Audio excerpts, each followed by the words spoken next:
A hearty welcome to one and all on a new lecture as part of the lecture series conducted by Postgraduate Department of Mathematics, SVR NSS College, Varu.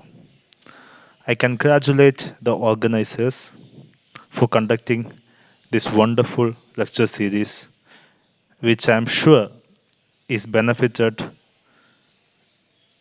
to whole students community as well as the mathematics enthusiast. I also thank the organizers for inviting me on this lecture and giving me an opportunity to deliver a lecture on one of the most fascinating topics I have ever come across my mathematics career, which is infinity. So my lecture is titled Infinity, a Mathematician's Lament. Myself, Liju Alex, Assistant Professor, Department of Mathematics, Bishop Chulaparambil Memorial College, Kottayam. Infinity, as the name suggests, is something which beyond our comprehension.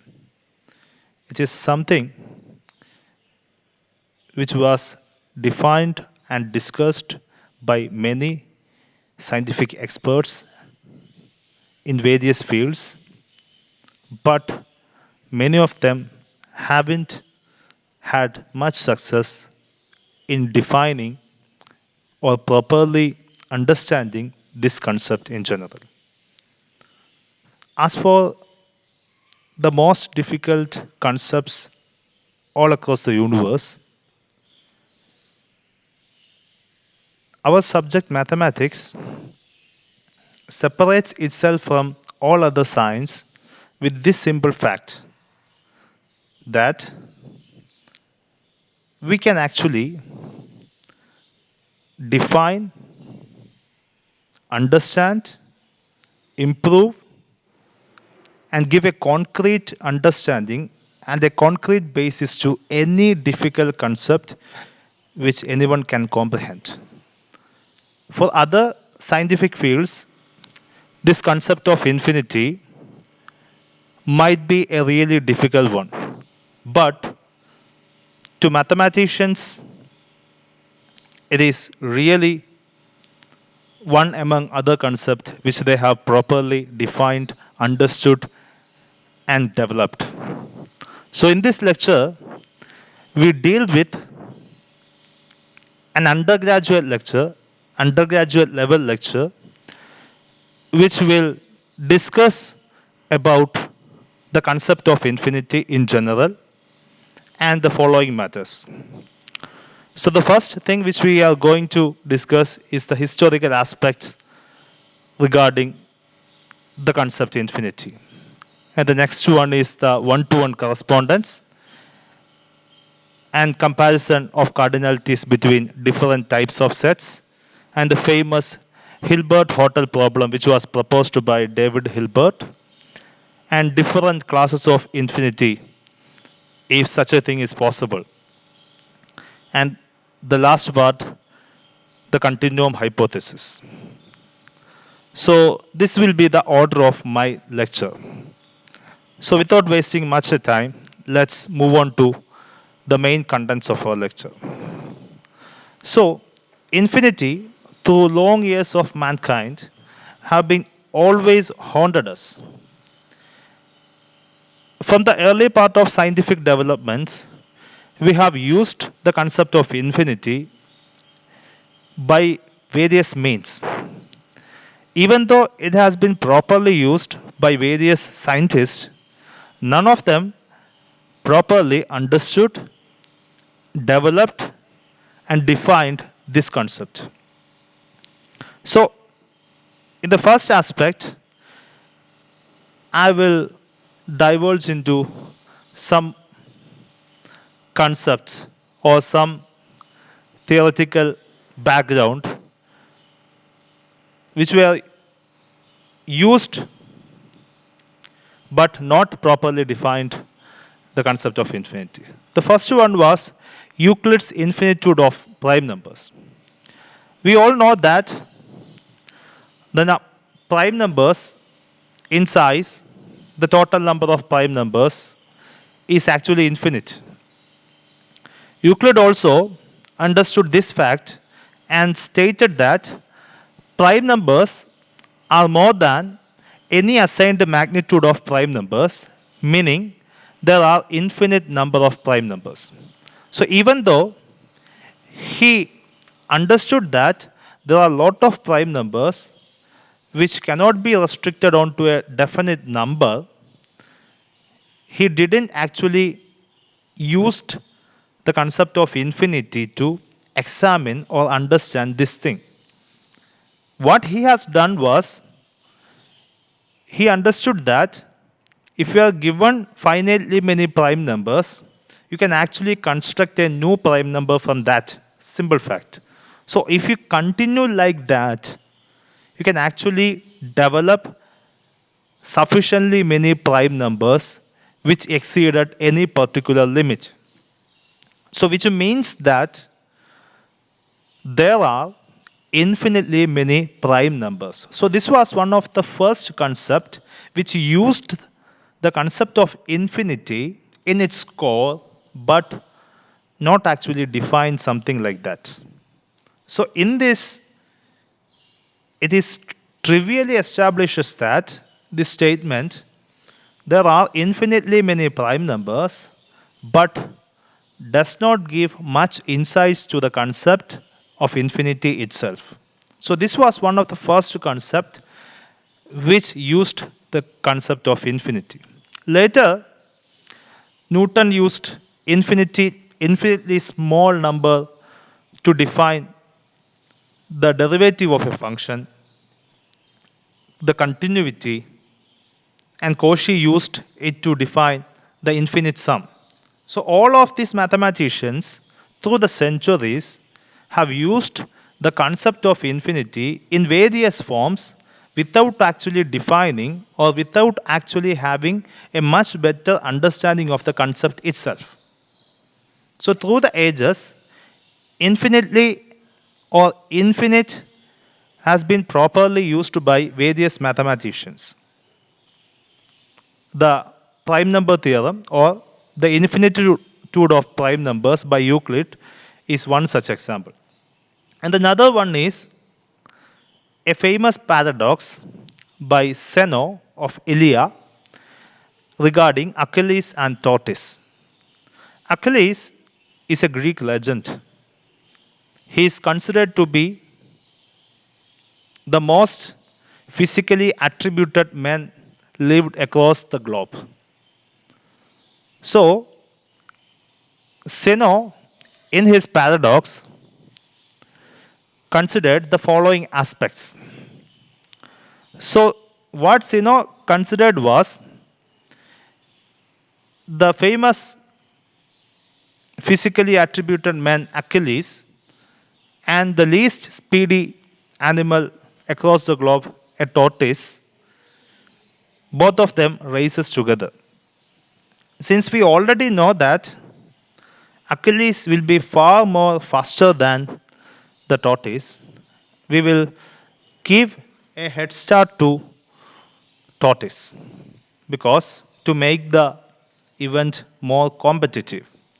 So what we are going to give is we are giving a head start of let's say 100 meters. So the tortoise starts 100 meters far away from the Achilles.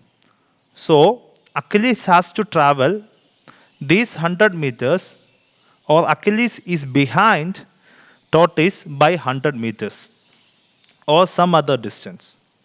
And Zeno's argument was quite interesting. He argued that when the race starts, Achilles, which starts from the original point, let's say this point, and tortoise starts from this point. Okay. And when Achilles reaches from this point to this point, the tortoise will move slightly forward or the tortoise will travel some distance.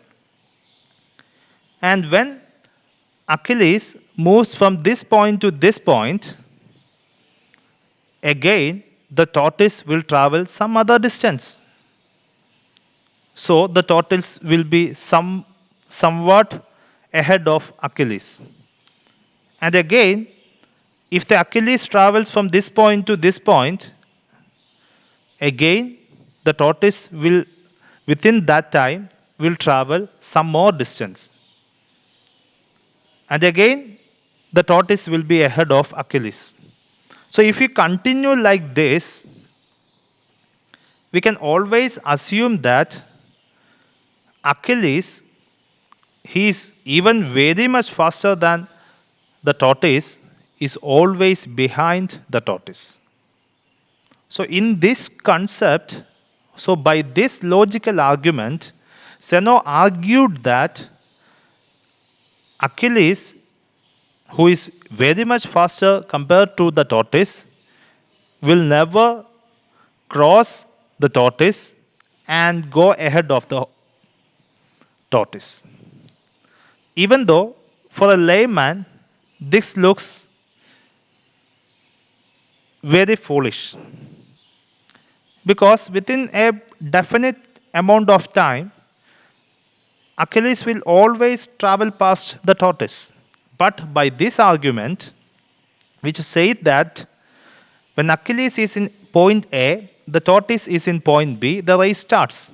When Achilles reaches from point A to point B, the tortoise will be ahead on some distance, which is, let's say, point C. When Achilles reaches point C, the tortoise will be ahead in some distance, point D, within that permitted time. When Achilles reaches point D, the tortoise will be ahead by some distance, point E. So, by continuing this logic, Achilles will always be behind the tortoise. So, this was the idea. So, if you continue this process infinitely many times by Zeno's argument, in between any 2 points, there are infinitely many points. So, we can actually continue this argument for infinitely many times. So, by continuing this logic, the Achilles, who is a far superior athlete than the tortoise, will not get past the tortoise. That's the argument. So, why he made such an argument? Because he hadn't had much insight regarding the concept of infinity. So, let's look into some mathematical aspect of this. Let's say Achilles is running at 10 meters per second and the tortoise is walking 0.1 meter per second. So within 1 second, Achilles can travel 10 meters and within 1 second, the tortoise can travel 0.1 meter. And assume that the tortoise is 100 meter ahead of Achilles. So this distance is actually 100 meter. The tortoise starts 100 meter ahead of Achilles. So by this argument, using simple physics, in order to travel 100 meters, Achilles needs 10 seconds. Okay, by those 10 seconds, the tortoise will travel 10 times 0.1 distance. That is 0.1 distance.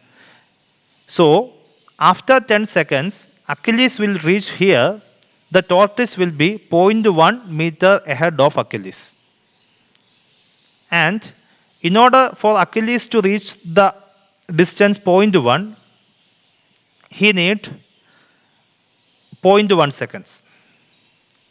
And within that permitted time, the tortoise will travel 0.1 times 0.1, which is 0.001 distance. And if you continue like this,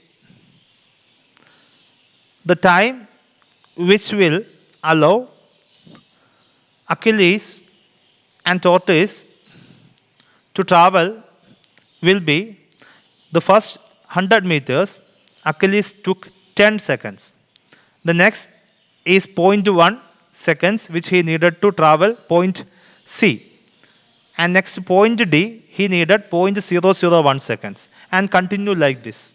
So which is actually 10 plus zero point 0.1 plus 0.001 plus 0.0001 plus etc. So the total time taken by Achilles will be 10 plus zero point 0.1 plus 0.001 plus 0.00001 plus etc. Which is clearly an infinite sum.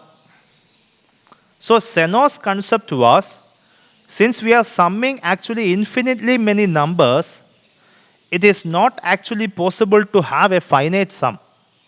So this was the main problem which was occurred to Zeno.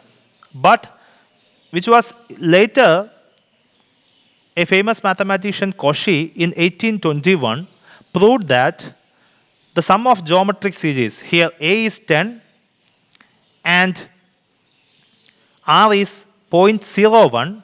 So this is a geometric series with first term 10 and common ratio 0.01. Its sum is actually A divided by 1 minus R, which is 10 divided by 1 minus 0.01. So this is the answer. 10 by 0.99 will be the answer. So clearly, which is a finite number. So within the permitted time, within a finite number of time, or within 11 seconds, Achilles actually traveled past the tortoise. So due to the lack of knowledge about infinity and infinite sum, that problem was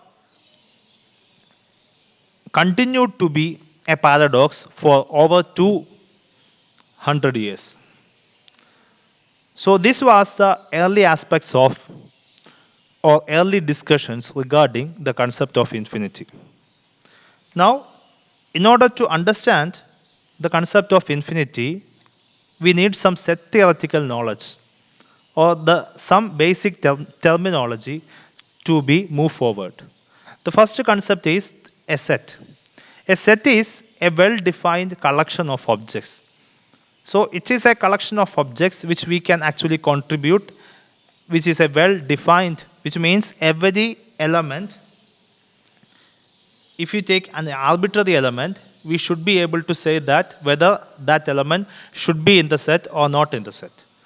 Some examples are set 1, 2, 3, 4, set ABC, set of all natural numbers. So these are the examples of sets. And similarly, we can actually define a subset. A set capital A is said to be a subset of capital B if every element of A is in B. So set 1, 2 is actually a subset of set 1, 2, 3, 4. Set AB is actually a subset of set ABC, and so on. So these are the basic terminologies which we already know about set. Now move on to injection, surjection, bijection. So surjection means onto functions. So which means that corresponding to every point in the domain or corresponding to every point in the codomain, there should exist an image. So every point in Y where the function is defined from x to y should be an image of some point in capital X. So every y should be of the form f of x where x belongs to capital X. So this type of functions is actually surjections. And injections, this is not actually a surjection clearly because this element is not the image of any other element. So defining injection, so injection means corresponding to every element x, there exists a unique element y such that f of x is equal to y. And if you take another element and you consider its image, the images should be different as far as the element should be different. So this is actually an injection or one-one functions. If a function is actually both injection and surjection, which is called bijection. So this is what we already know. Now moving on to defining or developing the concept of infinity or understanding the concept of infinity. So for that we need what is actually a finite set. We are actually using set terminology, set theoretical ideas to actually understand this concept. So a finite set is a set with a definite number of elements. So you can actually say how many elements are in a set. If that's a natural number, then you should be able to say that that set is finite. A set which is not finite is actually called infinite set. So that's the definition of finite and infinite set. So if you consider this three apples, this is actually a finite set because the number of elements is actually 3. So in order to establish whether or not a set is finite or actually finding the size of a set, we actually need to count the elements of the set. In this case, we counted 1, 2, 3 apples. So we need to count the number of elements in order to establish whether or not a set is finite or not. So if at all the counting is terminated or the counting is ended, then we say that the set is actually finite. If it is not ending, then the set is called infinite set. So that's the idea. So can you use this same argument of counting to establish an infinite set? That's our question. Which is not possible because of the simple fact is that within a definite period of time, you can only count up to definite number of elements. Within say 100 years, which is your lifespan, you can actually count a definite number, up to a definite number. So beyond that, if our set consists of a number of elements which beyond that, we cannot say that that is an infinite set because after that also, if the set ended, then also the set has only finite number of elements. So this idea of counting is not at all useful or feasible to understand the case of infinite set. So what we need? So what we need is the concept called one-to-one correspondence, which was, I think, one of the first mathematical concepts which was used by mankind. So in earlier cases, man only know the numbers 1 and 2. So if he has 100 sheep, what does he say? He cannot count up to 100 numbers. So what he is going to do is he put a rock corresponding to each sheep. So if there is 100 rocks, which means that he has 100 rocks. So whenever the sheep goes outside, he places the sheep on the right hand side, let's say. Whenever the sheep is inside, he places the rock on the left hand side, let's say. So if at all, after the evening, if at all all the rocks are in the left hand side, he can certainly understand that all the sheep are inside. So what he does is, he did not count actually the numbers. He assigned everything corresponding to a rock. Or in other words, counting can be done using another perspective as well. So 3 apples without counting, also we can understand this is actually 3 apples, or this is actually a finite set by defining 3 numbers to these 3 apples. So actually what we are doing is, we are assigning number 1 to the first apple, number 2 to the second apple, number 3 to the third apple. So this is actually a one-to-one correspondence or a one-one-on-two function. So actually you are defining corresponding to 1, there exists a unique apple. Corresponding to 2, there exists a unique apple. Corresponding to 3, there exists a unique apple. So you are actually defining a one-to-one correspondence between the set of apples and the set 1, 2, 3. So if at all such a one-to-one correspondence exists, then also you can say that the 2 sets have the same number of elements. So that's what the one-to-one correspondence or equivalence means. The 2 sets are said to be equivalent if they have the same cardinality. Cardinality means the number of elements of the set. Now the question is, For a finite set, you can actually count up to a finite number and establish that whether or not two sets have the same cardinality. If two sets have the 10 number of elements, they have the same cardinality. If two sets having 15 number of elements, they have the same cardinality. But you cannot actually count the infinite set. So you cannot actually count the infinite set.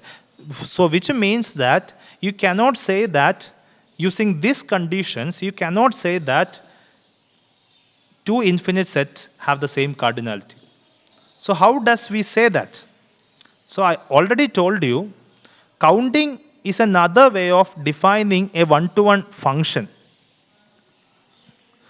So here, this is a bijection, which means that x and y have the same number of elements.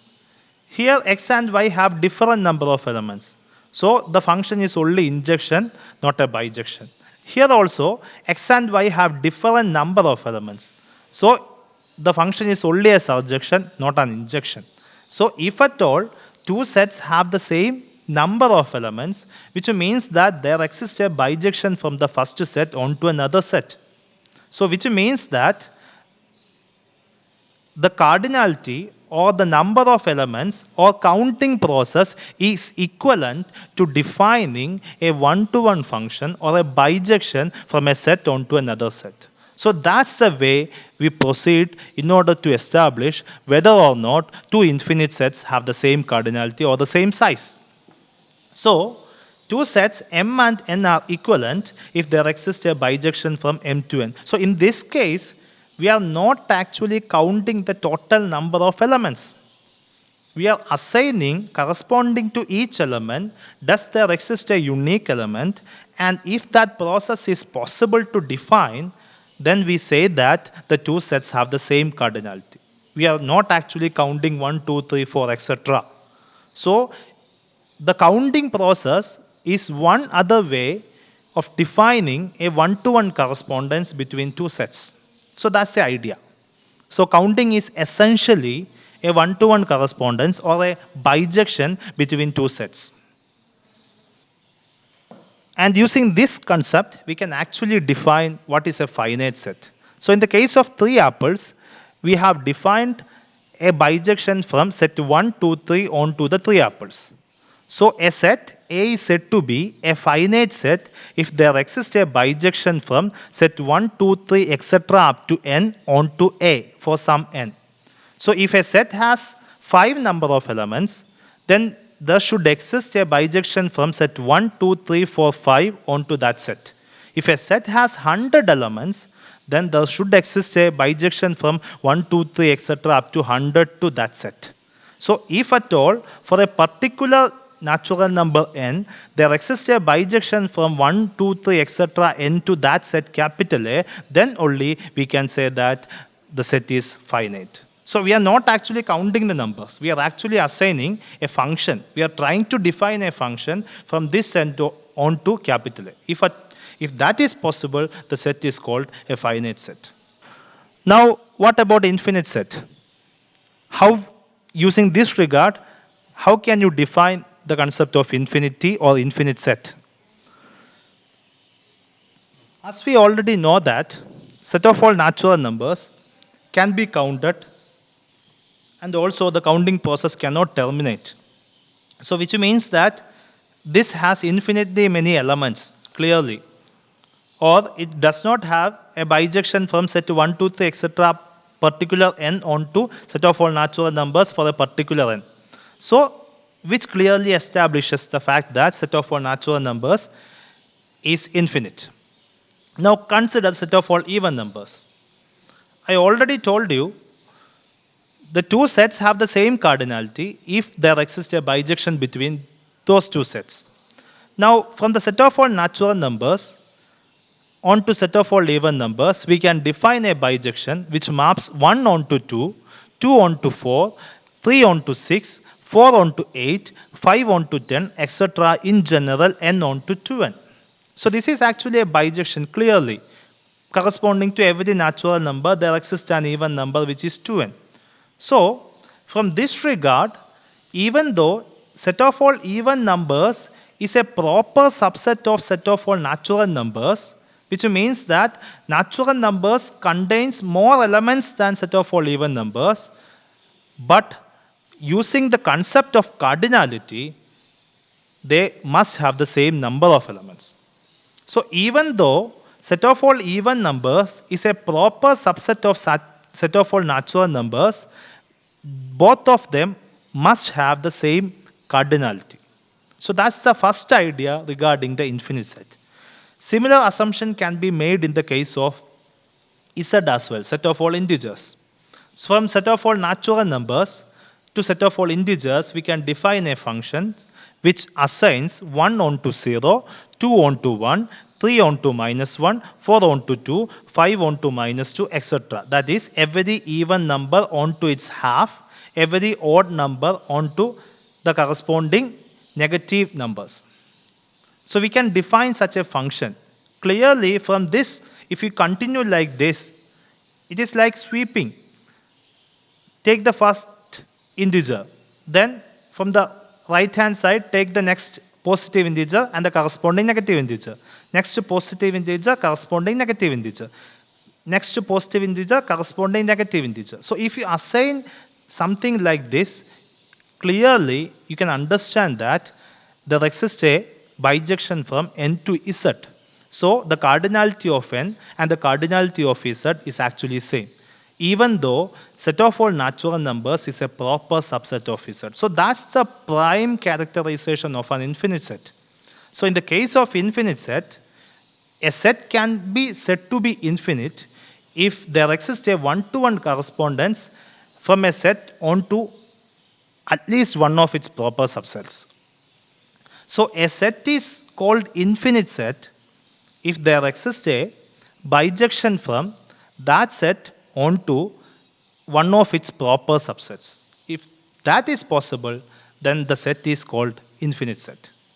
So this is the prime characterization of an infinite set. So we have actually defined an infinite set as well.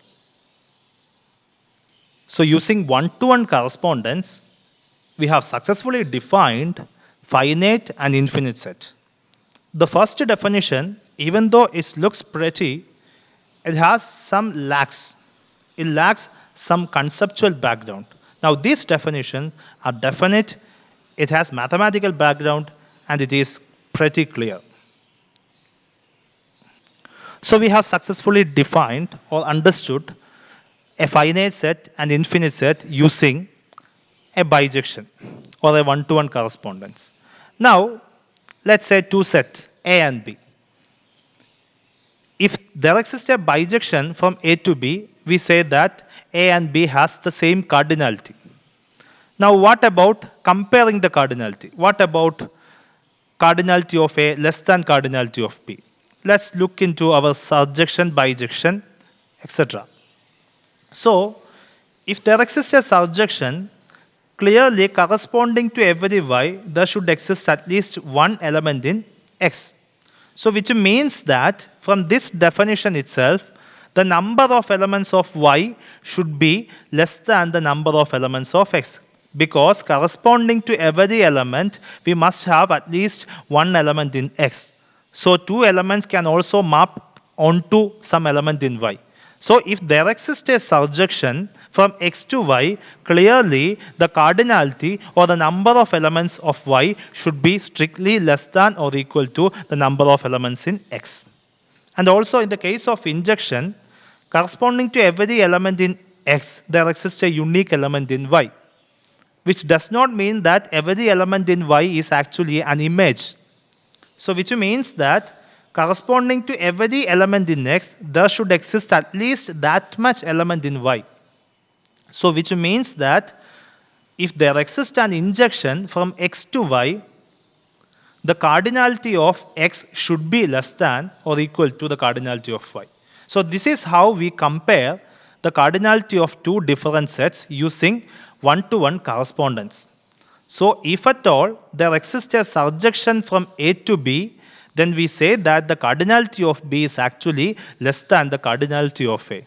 And if there exists an injection from set A to B, then we say that the cardinality of A is actually less than the cardinality of B. So not only the equality of two sets or the sizes of two sets can be established using one-to-one correspondence, the comparison or the sizes comparison or less than part or greater than size of two sets can also be established using this one-to-one correspondence.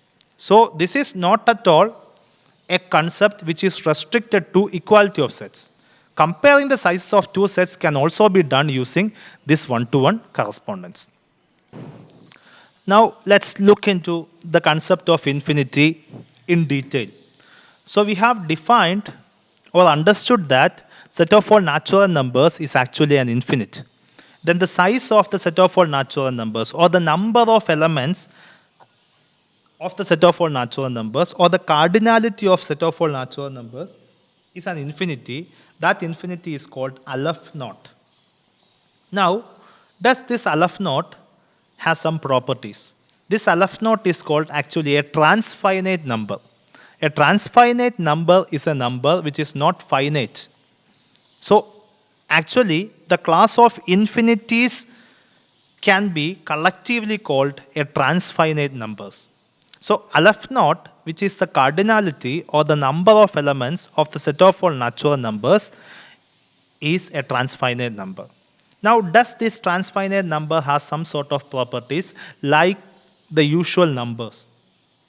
So, which is what we are going to discuss. In order to establish or understand that, we need a classic paradox which was proposed by Hilbert.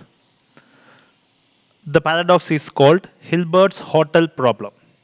So, consider a hotel which consists of infinite number of rooms. The rooms are assigned 1, 2, 3, 4, 5, 6, etc. So, we have a hotel of infinite number of rooms. Now, each room is being occupied by guests. So, every room there exists a guest. Now, a new guest arrives. Assume that a new guest arrives. So the question is, can the hotel manager accommodate the new guest? We have the condition that we have as many rooms as the natural numbers because we have infinitely many rooms and each room is assigned by a natural number. So we have as many rooms as the natural numbers and each room is being occupied. So what about a new guest? Since this is actually the set of all rooms or the number of rooms is actually a transfinite number, we can actually do that. In the case of finite, a hotel with the finitely many rooms, we cannot do that. So what we are going to do is, we are informing the guest in the nth room that you should be moving on to the n plus 1th room, which means that the guest in the first room is moved on to the second room, and the guest in the second room is moved on to the third room, and the guest in the third room is moved on to the fourth and fifth and etc. So if you proceed like this, clearly the first room becomes vacant. Okay, so you can continue like this. So which means that you can accommodate the new guest onto the first room. So our total number of rooms in the hotel was Aleph naught. We have one more guest. Corresponding to that also, we have one more room. So in general, Aleph naught plus 1 is actually equal to Aleph naught. So what about 10 guests? Can you accommodate 10 guests as well? Which is also possible.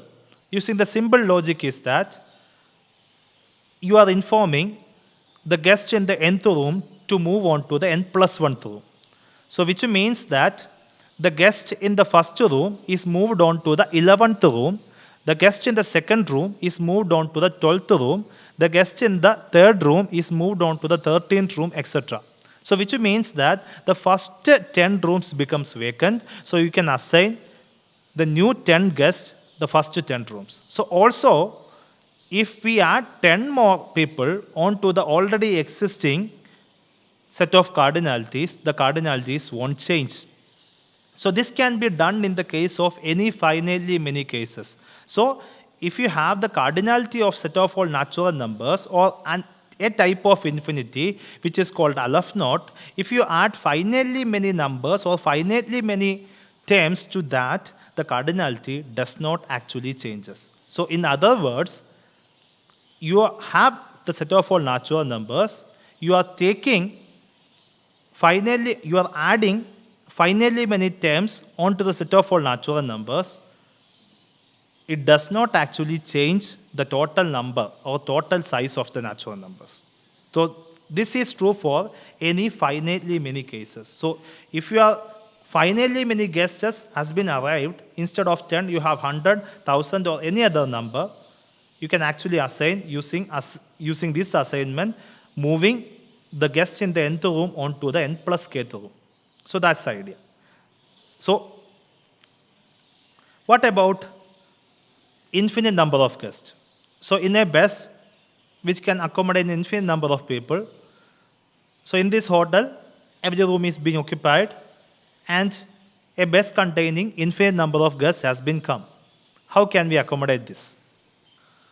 So if it was finitely many cases, we know that we can actually manage this. Infinitely many cases also we can actually manage this. So what we are going to do is, we are actually assigning or informing that every guest in the nth room should be moved on to the 2nth room, or the guest in the first room should be moved on to the second room. The guest in the second room should be moved on to the fourth room. The guest in the third room should move on to the sixth room, and so on. So if you continue like this, the odd numbered rooms, that is room number 1, room number 3, room number 5, room number 7, etc., is being vacant. Now we have only infinite number of people and each of them should be assigned in the odd numbered rooms. So what we have done is, we have infinite number of elements, we have added an infinite set onto that, still the corresponding cardinality does not changes. So instead of adding finitely many terms, if you are adding actually an infinite number of terms with a definite order, still the cardinality does not actually changes. So these are the classic properties of the transfinite number or one class of infinity called Aleph naught. Now let's stretch a little bit more. How about infinite guests coming by infinite number of guests? In the first case, we have only finitely many guests. The second case, there are infinitely many guests coming by only one room, one bus. Now in this case, we have infinitely many buses and each of the bus consists of infinitely many guests. So can you accommodate that? This can also be done in this hotel because it's an imaginary hotel and our manager is actually a brilliant mathematician. So what we are going to do is, we are assigning the room numbers in this way. The first row consists of only 1, the second row consists of 2 and 3, the third row consists of 4, 5, 6, fourth row consists of 7, 8, 9, 10, which means in the first row only 1 element, second row 2 elements, third row 3 elements, fourth row 4th element, fifth row 5 elements, sixth row 6 elements, and so on. If you continue like this, you can actually get a pyramid, an infinite pyramid. Now what we are going to do is, consider this diagonal. This diagonal, if you stretch forward, consists of infinitely many elements. So what we are going to do is, we are telling that the already existing guests in the rooms to move on to these room numbers. That is, the guest in the first room should be staying on the first room, the guest in the second room should be moved on to the third room, and the guest in the third room should be moved on to the sixth room, and the guest in the fourth room should be moved on to the 10th room, and so on. Now, all other rooms are becomes vacant. Now take the first best, guest in the first best. So the first member in the first best has been assigned room number 2, and the second guest assigned room number 5, third guest room number 9, fourth guest room number 14, fifth guest room number 20, and so on. So if you continue like this diagonal, it consists of infinitely many elements. So all the guests in the first best has been assigned. Now moved on to the second best. So the first guest in the second best has been assigned room number 4. The second guest assigned room number 8. The third guest assigned room number 13, and so on. So if you continue like this, we have infinitely many elements. So every guest in the third best also been assigned. Similarly, the fourth guest can also be assigned this way, this diagonal, 7, 12, 18, and so on. The fifth guest can be assigned in this way, 11, 17, etc. Since these diagonals is never ending, corresponding to each best, we must have a diagonal consisting of infinitely many elements. So every new guest which has been coming by this way has also been assigned. And this is one way of doing this problem. Another way of doing this problem is using the simple fact is we have infinite number of prime numbers. So take the first prime number, 2. Now, we have already every room is being occupied. So what we are going to tell is that we are going to tell the guest in the first room to move on to the 2 raised to 1th room. Guest in the second room to move on to the 2 raised to 2th power room, that is 4th room. Guest in the third room to move on to the 2 cubed room, that is 8th room, and so on. So by this way, we can assign every guest which has been already occupied onto some powers of 2th room. Also, which also gave us enough rooms, enough vacant rooms, so that we can accommodate the guests from the next room, next best. So take the next prime number 3. From the first best, take the guest which is seated in the first seat. Assign him onto the room 3 raised to 1. Take the second guest seated onto the second seat onto the best. Assign him onto 3 square, room number 3 square, and so on. By this, continuing like this, we can assign all the guests in the first best also. Now take the next prime number, which is 5. And also take the guest who is seated in the kth seat on the second best and assign him a room number 5 raised to k. So since the prime numbers is actually infinite, we can continue this process infinitely many times. And also, for every prime or prime powers, there exists no common factors, or GCD of every prime powers, different prime powers, is actually 1. So which means that there exists no common rooms for every guest. So every guest has been occupied into different rooms. So which means that if there exist infinitely many guests coming by infinitely many bases, still we can accommodate. Or in other words, Aleph naught times Aleph naught is actually Aleph naught. So if you add infinitely many guests which is coming under infinitely many bases onto the already existing case, still the cardinality does not change. So that's the idea. So the cardinality does not, in the case of transfinite number or Aleph naught or the cardinality of natural number, which does not change even if we add a finite set, infinitely many infinite set onto that. So that's the idea. Now we have already discussed about one type of cardinality. Now the question is, does there exist any other cardinality? Or if every infinite set has the same cardinality as the set of all natural numbers? This was one of the prime important questions with regarding to this study. We have already discussed that set of all natural numbers has infinite number of elements. So now the question is, does there exist any other set which has infinite number of elements which does not have the same cardinality as the set of all natural numbers, or in other words, which does not have a bijection from the set of all natural numbers onto that set? So let's move on. We have a classic set which is called the set of all real numbers.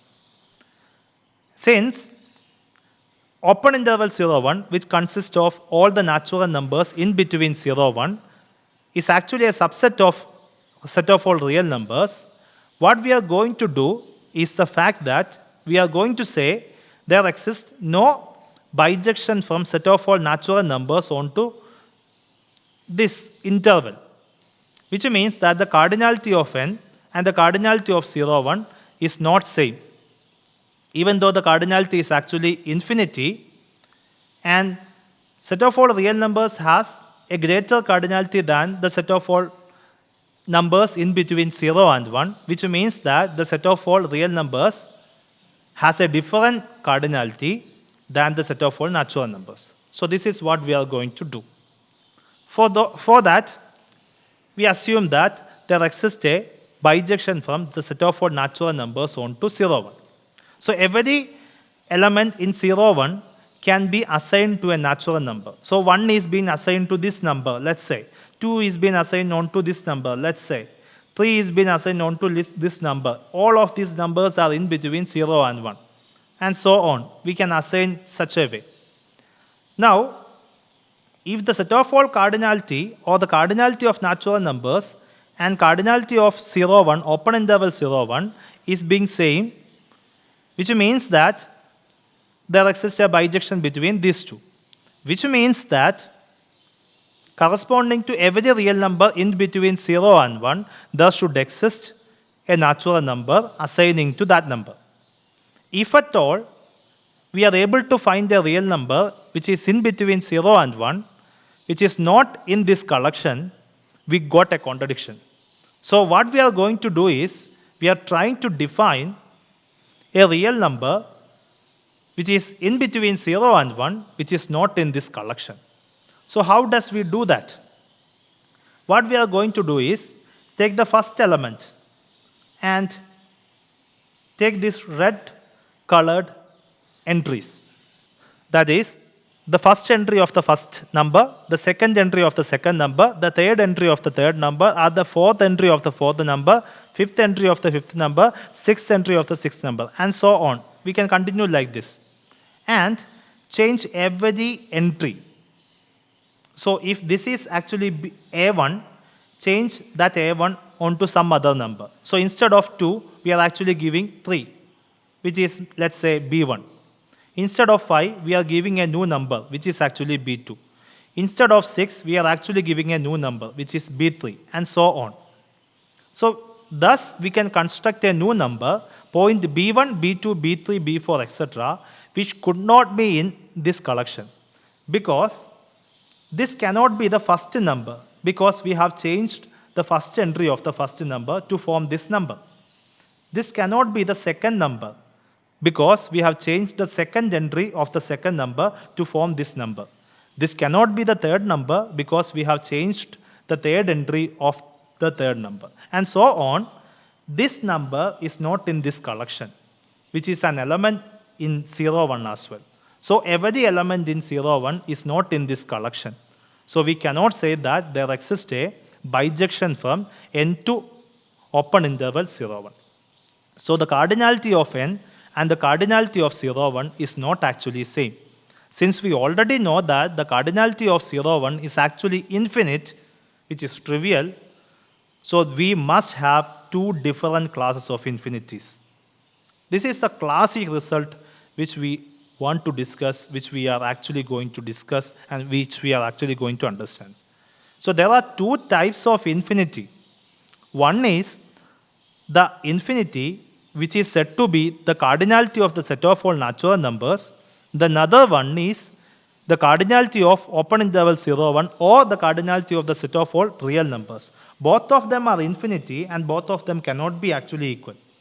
So as a mathematician or a mathematics enthusiast, What we should know about infinity is that for the mathematicians concept, we have different classes of infinity. For every others, there's only one infinity which cannot be actually defined. But in our case, infinity is actually two different classes.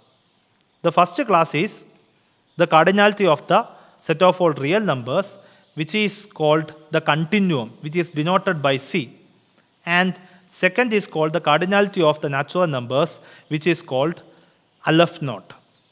And we have already discussed its properties. Now, using this, we can actually classify infinite set into two classes. If there exists a set which has the same cardinality as the set of all natural numbers, which means that there exists a bijection from n to a, we can call that set as a countably infinite set.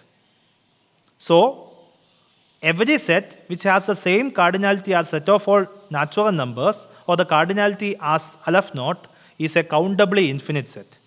A set which has not the same cardinality as n, or it has the cardinality as the set of all real numbers, it has the cardinality as the same cardinality as the set of all real numbers, is called a set which is not countable or which is uncountable set. So using this fact, we can actually classify infinite set into two classes. One is countable, which means that we can actually count the number of elements. We can count the elements. And another one is uncountable, which means that we cannot actually count the elements on a particular order. So these are the two different classes of infinity which we are going to discuss, which we have understood.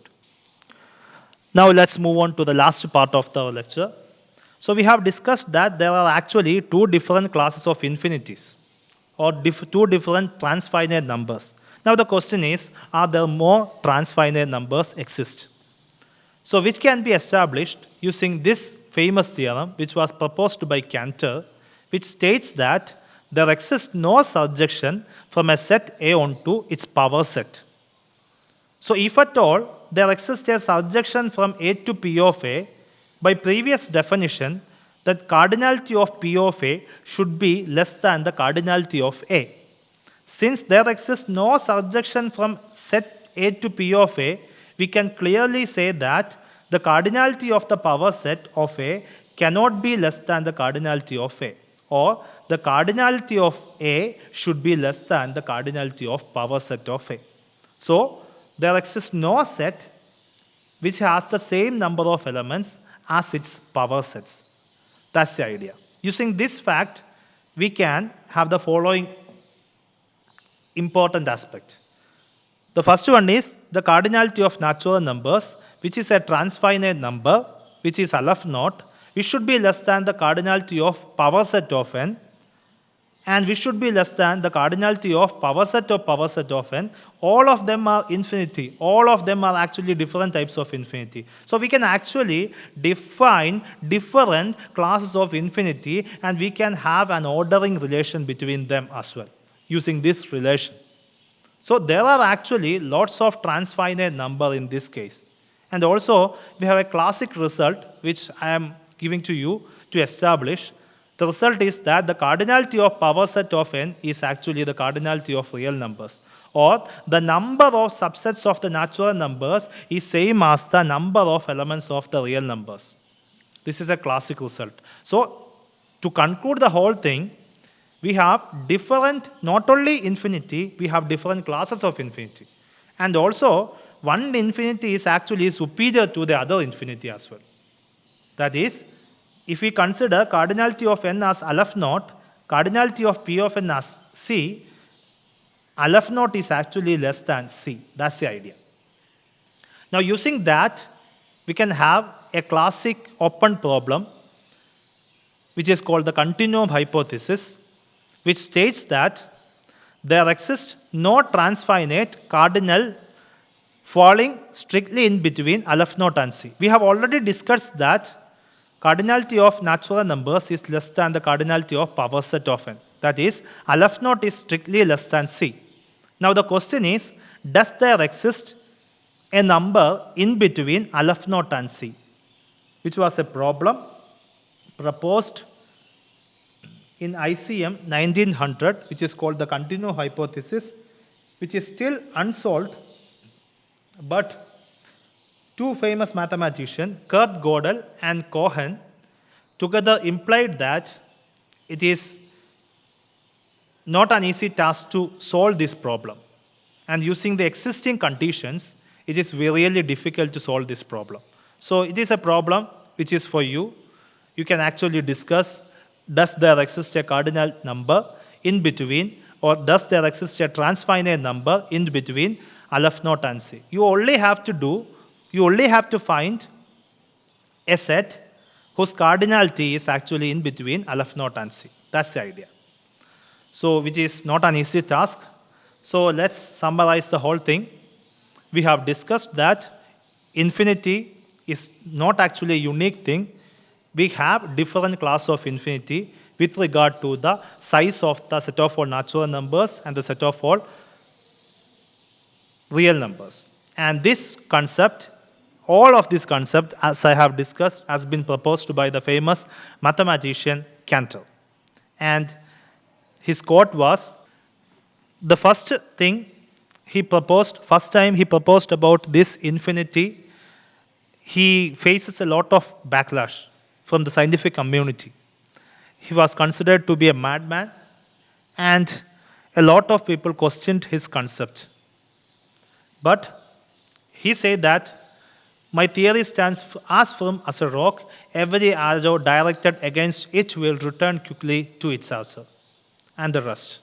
So every doubts regarding this concept, every doubts questioned regarding this concept, thrown at this concept has been returned without much implication, because this concept was really firm. This was one of the classic concepts. This was the most easiest way to define the different classes of infinity. We have not only defined infinity, we have successfully defined different classes of infinity. That is the contribution of Cantor.